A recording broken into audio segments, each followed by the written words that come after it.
Donc aujourd'hui, on parle seul, on parle d'anxiété. C'est un sujet quand même assez chaud depuis un certain temps, depuis plus ou moins les 10 dernières années, mais depuis le début de la pandémie, on en parle quand même pas mal souvent.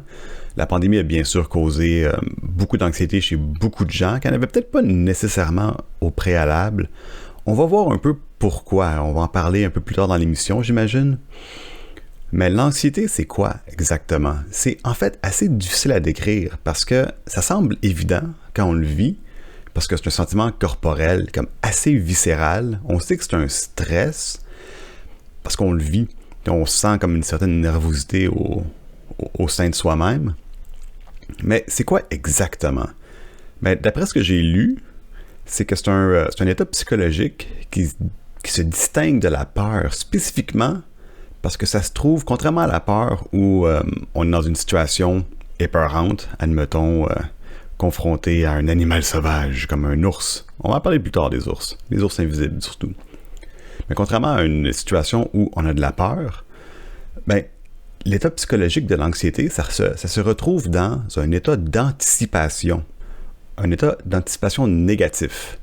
Généralement, c'est quand on est confronté à une situation future qu'on n'est pas prêt à affronter ou qu'on s'imagine qu'on n'est pas prêt à affronter. Parce que s'imaginer le fait qu'on est... C'est la peur d'avoir peur, en fait. C'est souvent décrit comme ça. Fait qu'on s'imagine qu'on n'est pas habilité à affronter une certaine situation.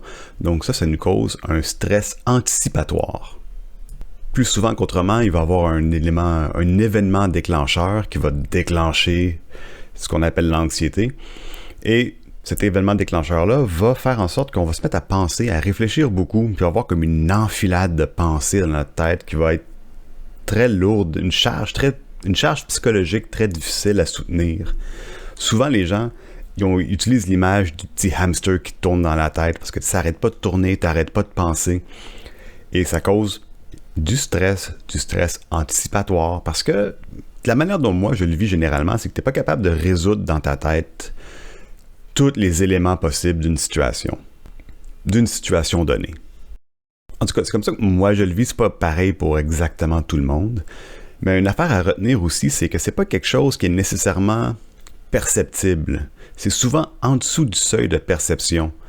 Ces pensées-là sont pas nécessairement, comment je pourrais dire, vocalisées intérieurement. En fait, ça peut se passer dans quelques secondes, en fait, une empilade de pensées qui vient créer un genre de blocage, en fait. C'est à ce moment-là que surgit l'anxiété ou l'incertitude. L'incertitude, c'est un bon mot pour comme un peu décrire ce que c'est. Maintenant, il faut noter que l'anxiété, c'est pas nécessairement maladif. C'est une réaction normale à des situations justement incertaines. Dans le monde moderne, des situations qui vont causer de l'anxiété, ça va être quelque chose comme on va avoir une entrevue qui s'en vient bientôt, on attend de recevoir un appel important, on doit donner un discours dans une soirée quelconque. C'est des situations dans l'avenir où on anticipe quelque chose et on ne sait pas exactement comment ça va se passer. S'inquiéter un peu dans ces situations-là, c'est totalement normal. C'est des émotions qui peuvent nous aider justement à se préparer pour une situation donnée. Mais là, je pense qu'il faut faire un petit retour en arrière, parce que c'est bien beau s'inquiéter quand on va se recevoir un appel important ou quand on va avoir une entrevue pour une job qu'on a besoin ou qu'on veut. Parce que l'être humain n'a pas nécessairement évolué pour faire face à ces situations-là. Mais on se le cachera pas, le concept d'appel téléphonique ou même de job, c'est quand même des concepts assez récents dans l'histoire de l'humanité.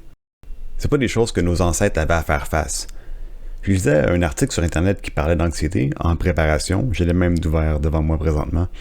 Et généralement, nos ancêtres, dans la savane, qu'est-ce qu'il y avait? On va encore parler d'animaux sauvages. On voyait un lion au loin, des réactions d'anticipation négative. Oh, un lion, qu'est-ce qu'on fait? On se pousse, on va essayer d'éviter la situation. On voit une tempête au loin qui arrive, on va aller trouver un abri. Ou c'est juste on a besoin de ressources, on n'a pas mangé récemment, on a soif. On a besoin de trouver des ressources, de s'abreuver, de manger. Toutes des situations assez immédiates où on a besoin de trouver une solution à un problème. Un problème précis, concret, qui se passe dans l'avenir proche quand même. Hein. C'est donc un état qui a évolué pour nous aider à survivre à des situations futures, mais dangereuses, mais quand même perçues. Bon, je suis pas un expert en psychologie évolutive, mais tout ça pour dire que ça provient de quelque chose, c'est un mécanisme qu'on a développé pour nous aider à survivre. Et là, maintenant, on se retrouve dans une société où la survie est quand même assez assurée, du moins règle générale pour une bonne partie de la population, par le simple fait que s'abriter, se nourrir, c'est assez accessible pour beaucoup de gens, du moins plus que ce l'était auparavant. Mais ce petit mécanisme-là d'anxiété, d'anticipation de l'avenir, d'anticipation négative, ne nous a pas quittés. Et ça nous affecte quand même au jour le jour. Et là, pour certaines personnes, ça peut devenir un empêchement à vivre une vie, entre parenthèses, normale.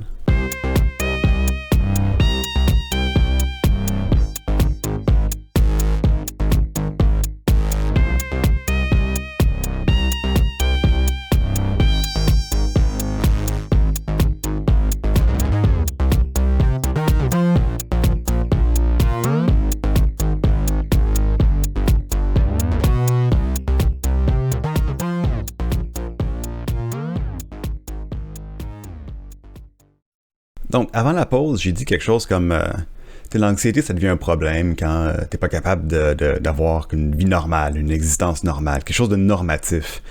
Et je veux dire, j'aime pas ça dire ça, honnêtement, parce que je pense qu'on est au temps de se poser la question de c'est quoi être normal en société. Est-ce que la société est vraiment habilitée présentement à subvenir aux besoins de tous les gens? C'est sûr que les gens qui sont plus au fait de la politique ou les gens qui ont une perspective un peu plus anarchique vont dire comme, écoute, la société n'a jamais été habilitée à donner aux gens ce qu'ils ont besoin pour survivre. Mais on se pose la question de plus en plus parce que, il y a un texte que j'ai lu, j'en ai parlé dans un épisode auparavant, je suis pas capable de l'exprimer correctement, mais c'est Mark Fisher qui, dans son texte Capitalist Realism, je crois qui est le titre, qui dit qui fait en fait un lien entre la société de performance et la montée de la dépression et de l'anxiété. Faudrait que je le relise, mais la question essentielle à se poser, c'est est-ce qu'on veut vraiment vivre cette existence-là qui est comme considérée normale? Mais bon, c'est pas le sujet. C'est un sujet comme totalement à part. C'est pas le sujet de l'émission aujourd'hui, mais il faut que je le mentionne parce que quand on parle d'agir quand on parle de normalité, est-ce qu'on sait vraiment de quoi on parle? Est-ce qu'on veut vraiment comme s'investir dans le système dans lequel on vit présentement? Et probablement de moins en moins. Je dis ça de même. C'est un peu comme dans l'air du temps. Vous me direz si j'ai tort, hein? C'est juste une intuition que j'ai. Bref, si on fait abstraction de ce que c'est un peu la normalité en société, l'anxiété, ça peut être quand même quelque chose qui est un empêchement, qui a un effet délétère sur notre manière de juste faire des choses nécessaires. Quand je parle de nécessaire, je parle ici de choses comme, mettons, aller à l'épicerie ou prendre le transport en commun pour se rendre à un endroit. Ça peut être un endroit pour assurer notre survie, comme l'hôpital ou le CLSC ou peu importe.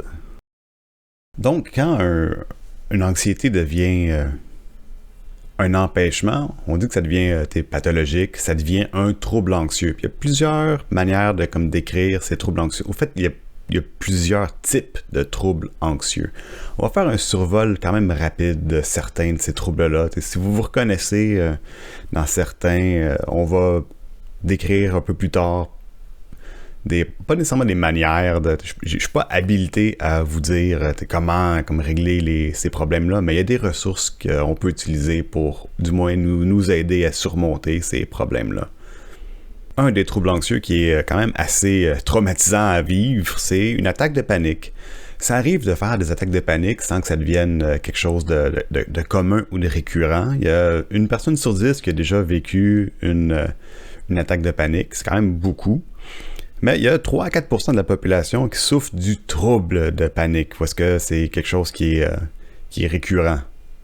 Ça se manifeste comme une crise aiguë d'angoisse puis de terreur soudaine qui arrive sans raison apparente.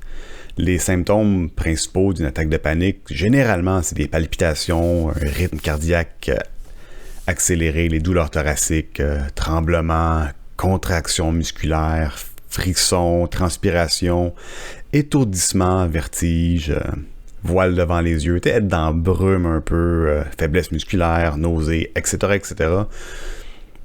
Toutes des choses qui surviennent rapidement et généralement les gens ils pensent qu'ils sont en train de faire une crise cardiaque ou qu'ils s'apprêtent à mourir. C'est assez traumatisant quand tu n'as jamais vécu ça et c'est déstabilisant. On s'imagine pas qu'on peut ressentir ces choses-là mais qu'on n'est pas nécessairement en danger. C'est ça l'important. Quand on fait une attaque de panique, on n'est pas réellement en danger. Une attaque de panique, c'est pas quelque chose qui est mortel. C'est comme une grosse poussée d'adrénaline. C'est comme si, je parlais tantôt de t'es face à un animal sauvage, un ours, mais imagine que t'es assis sur un banc de parc et que t'as cette réaction que t'aurais si t'étais devant un ours, mais qu'il n'y en a pas. Il y a un ours invisible, disons. Donc, généralement, ça provient de pensées qui s'accumulent dans notre tête. C'est pas des facteurs externes, comme le soi-disant animal sauvage, mais c'est des facteurs internes, comme des pensées, etc. Moi, je suis quand même assez familier avec les attaques de panique. C'est quelque chose qui se produisait quand même assez souvent. Ça n'a pas toujours été avec moi. Ça s'est développé avec le temps, quand mon anxiété a pris une tournure marquante, importante et imposante dans ma vie. Et moi, mon déclencheur, c'était le transport en commun, entre autres, mais surtout le transport en commun. Donc, en autobus ou en métro aussi, surtout. Le sentiment d'être un peu comme d'être coincé. C'est pas... comment on appelle ça déjà? C'était pas de la claustrophobie, proprement dite. Je suis pas claustrophobe. J'ai déjà été dans un tuyau de torpille, dans un sous-marin pour filmer un plan. C'est très coincé, ça m'a pas causé de problème. Mais l'affaire dans les transports en commun, dans le métro surtout, c'est que entre les stations, t'as pas de manière de sortir. Puis si quelque chose se passe, ben t'es comme coincé là. Moi, c'était... qu'est-ce qui arrive si je me sens pas bien puis je vomis? Puis là, comme penser à ça, ça fait que tu te sens pas bien. Là, t'es coincé entre deux stations, puis l'anxiété elle monte, puis le cœur commence à débattre, puis non... Disons, beaucoup d'inquiétude. Comme je dis, pour moi, c'est un peu comme le sentiment de ne pas avoir d'issue dans une situation donnée. Juste pour une autre anecdote, que moi, ça me fait rire parce que je m'en allais chez un de mes amis. Je partais de mon quartier du nord de la ville pour aller dans Hochelaga. J'ai passé par la carrière Miron. Il y avait une piste cyclable. Puis c'était fin automne, probablement début hiver. Peut-être en décembre, il y avait eu de la neige. Puis j'étais en vélo. Puis il faisait noir, puis j'étais sur la piste cyclable côté est de la carrière Miron. Et je le filais pas, tu sais, c'est comme il fait noir, tu sais, je me sens pas bien ici, je vais comme descendre. Puis tu peux comme descendre de la piste cyclable à un certain point, tu descends des escaliers, puis là t'es sur la rue dans Saint-Michel. Et quand tu descends à cet endroit-là, comme la rue elle tourne, ça fait un détour, puis t'es obligé de faire un détour. Fait que je me suis dit, j'ai pas envie de faire un détour, mais regarde, il y a comme une ruelle entre la piste cyclable et les édifices industriels de ce coin-là. Je vais passer comme en arrière, je vais passer par cette ruelle-là et je vais comme tourner à la sortie la plus proche. Ça doit déboucher en quelque part. Là, je me suis embourbé dans cette ruelle-là avec plein de neige puis de boue. J'étais en vélo. Puis plus ça allait, plus je m'enfonçais. Puis il n'y avait pas de place pour tourner. C'était juste comme t'es pris entre un genre de pente très à pic avec des arbres et des murs de béton, de briques, d'industrie. Puis il arrive un point où avancer, c'est la même distance que reculer. Puis là, l'attaque de panique, elle rentre. Puis moi, ma pensée, c'était si j'ai une crise cardiaque ici, quand est-ce qu'ils vont retrouver mon corps? C'est... en bout de ligne, je me suis dit, ça n'a pas d'allure, tu sais. Je peux pas... tu sais... Je vais continuer, je vais avancer, puis ce qui arrivera, arrivera. Finalement, je suis sorti de là, puis je suis arrivé chez mon ami un peu épuisé, parce que des attaques de panique, ça tire beaucoup, beaucoup de jus. Ça demande beaucoup d'énergie à passer au travers. Je sais pas pourquoi je raconte ça, je trouve que c'est quand même assez comique. de vouloir de pas vouloir continuer un chemin parce que il te cause l'anxiété, mais d'en prendre un autre qui en cause encore plus.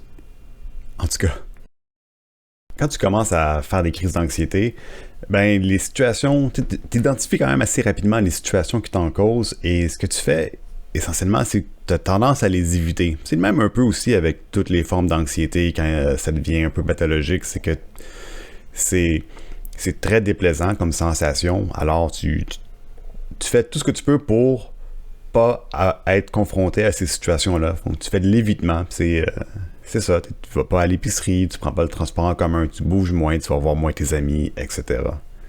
Comme c'est le cas avec l'agoraphobie, que j'en ai fait quand même pas mal. Peut-être encore un peu, hein. La pandémie aura causé un recul dans la gestion de l'anxiété chez des personnes comme moi. L'agoraphobie, c'est quand tu es dans une situation ou un endroit où tu vas avoir de la difficulté à t'échapper, comme un peu moi, puis le transport en commun, ou trouver du secours, ou tu t'imagines que tu vas avoir un malaise, puis tu sais pas comment être capable d'en trouver, un peu comme dans mon anecdote de la ruelle entre la piste cyclable puis les industries. Puis ce que tu fais, c'est que tu évites les situations qui vont faire en sorte que tu vas avoir de l'anxiété, qui vont te causer de l'anxiété. Fait que dans une foule, dans un endroit public, voyager en voiture, entrer en avion, être sur un pont, une autoroute, un tunnel, dans un cinéma, au restaurant, aller dans une épicerie, au supermarché, la banque, etc. Toutes des situations où tu te sens pris en quelque part. Il y a aussi la phobie sociale, l'anxiété sociale, qui est une peur marquée du jugement d'autrui. Tu ne veux pas te retrouver dans une situation sociale ou interpersonnelle où tu es l'objet d'observation, tu ne veux pas être jugé.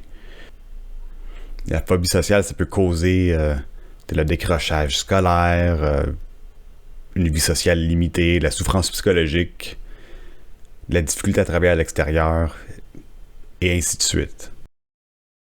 Donc, on va avoir tendance à éviter à parler en public. Certaines personnes, ça va être manger puis boire devant d'autres personnes. Écrire, mettons, écrire au tableau. Aller aux toilettes publiques. Travailler en équipe. Sortir d'une salle où il y a des gens qui sont déjà assis, ça peut causer de l'anxiété.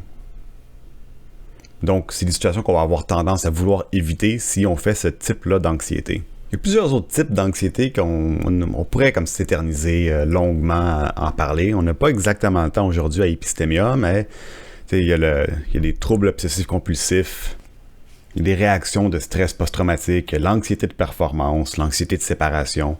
Il y a aussi l'anxiété généralisée qui doit être plus répandue ces temps-ci à cause justement de l'état des choses. C'est un sentiment d'inquiétude difficilement contrôlable au sujet de plusieurs situations ou événements, et c'est comme une intolérance à l'incertitude.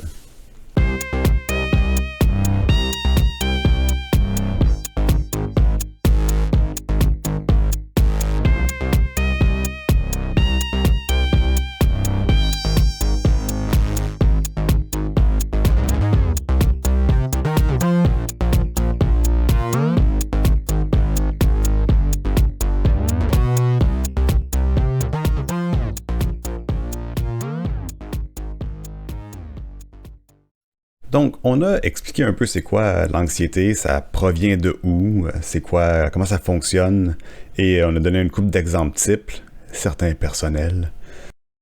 Mais qu'est-ce qu'on fait quand on en ressent et que ça devient un empêchement de notre vie? Moi, ce que j'ai fait personnellement, c'est que j'ai été voir dans des organismes communautaires. Il y a plein de gens, des organismes de bienfaisance qui aident les gens qui souffrent de troubles anxieux. Bon, là, je me sens un peu mal à l'aise de parler de celui que j'ai utilisé parce que je me suis ramassé sur le conseil d'administration de cet organisme-là. Je le mentionnais pareil. Moi, j'ai utilisé des services de la Clé des Champs, qui est un organisme communautaire, qui est un organisme de bienfaisance qui aide les gens qui ont des troubles anxieux. Mais il n'y a pas juste cet organisme-là, il y en a d'autres. Il y a Diogène, il y a Relax Action, je pense qu'il y a Revive aussi. C'est pas super compliqué à trouver, une couple de recherches sur Internet et on peut commencer à trouver des ressources. Mais qu'est-ce que ça fait essentiellement, ces ressources-là? Une des choses qui a vraiment été importante dans mon parcours, c'est la réalisation que j'étais pas le seul à souffrir de ce problème-là. L'affaire avec l'anxiété, c'est que c'est quelque chose qui n'est pas nécessairement visible. Bon, si quelqu'un fait une attaque de panique dans un autobus, ça se peut qu'on va le remarquer. Mais, règle générale, c'est pas écrit dans ton front que tu es en train de subir un inconfort particulier face à une situation qui, pour quelqu'un d'autre, pourrait être anodine. Mais la réalisation que j'étais pas le seul et que j'étais pas fou non plus, ça a été assez libérateur. Souvent, ces organismes-là vont s'organiser à avoir des groupes de discussion où les gens peuvent échanger et parler de leur anxiété, qu'est-ce qu'ils vivent aussi. Et ce qui arrive souvent, c'est que tu vas remarquer des manières de penser chez les autres que toi aussi t'as. Et c'est quand même assez rassurant de savoir que on est un peu tous dans le même bateau. Une des manières de gérer l'anxiété, c'est avec les thérapies cognitivo-comportementales ou l'approche cognitivo-comportementale. D'habitude, je suis relativement habilité à la décrire quand je parle avec quelqu'un, mais je me sens pas à l'aise à la radio d'en parler comme ça parce que je suis pas un expert de la santé puis je voudrais pas donner un conseil sur la santé en général. Donc, si vous mettez la puce à l'oreille quand même et vous avez un médecin de famille, je vous conseille de l'appeler, d'en parler ou d'essayer de contacter des ressources en santé mentale. Le CLSC peut aussi vous donner des pistes pour aller soit trouver un organisme communautaire qui peut vous aider là-dedans, ou eux autres même, ils ont des programmes qui sont disponibles, mais souvent avec des listes d'attente. On se le cachera pas, la pandémie a étiré beaucoup les ressources dans notre système de santé, incluant les ressources en santé mentale. Mais honnêtement, vaut mieux essayer de faire les premiers pas, pour trouver des solutions que juste, si on souffre d'anxiété, que de juste laisser ça traîner. Parce que ça peut vraiment augmenter la qualité de vie d'aller chercher un traitement quelconque. Que ce soit une thérapie ou des ressources en santé mentale comme des groupes d'entraide, admettons. Mais bref, la pandémie a quand même ajouté une certaine dose d'incertitude dans la vie de pas mal tout le monde. Hein? Moi, je me souviens, les 2 premières semaines du premier confinement au début de la pandémie, ça avait causé quand même beaucoup d'anxiété avant que je décide de juste faire on va vivre ça au jour le jour. Là. Ce qui a aidé vraiment beaucoup. Mais les 2 premières semaines, c'était quand même assez lourd pour moi. Parce que à ce moment-là, il y avait beaucoup, beaucoup d'incertitudes. C'est quoi cette nouvelle patente-là? Est-ce qu'on va s'en sortir éventuellement? Qu'est-ce qui va arriver? Etc., etc. Surprenamment, ça s'est quand même assez normalisé, cette nouvel état des choses. Mais l'anxiété est quand même pas partie parce que il y a quand même encore beaucoup d'incertitudes sur l'état des choses en général. Ceci dit, si ce que j'ai mentionné aujourd'hui, ça vous a mis la puce à l'oreille, ou vous vous êtes reconnu un peu dans les choses que j'ai dit, ça se peut que vous fassiez de l'anxiété. Maintenant, sachez qu'on n'est pas seul et que c'est possible de faire des démarches pour aller chercher de l'aide.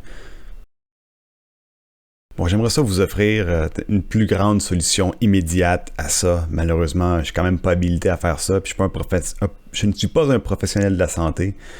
Ceci dit, contactez votre médecin de famille ou, je le répète, cherchez pour des organismes communautaires ou des groupes de bienfaisance.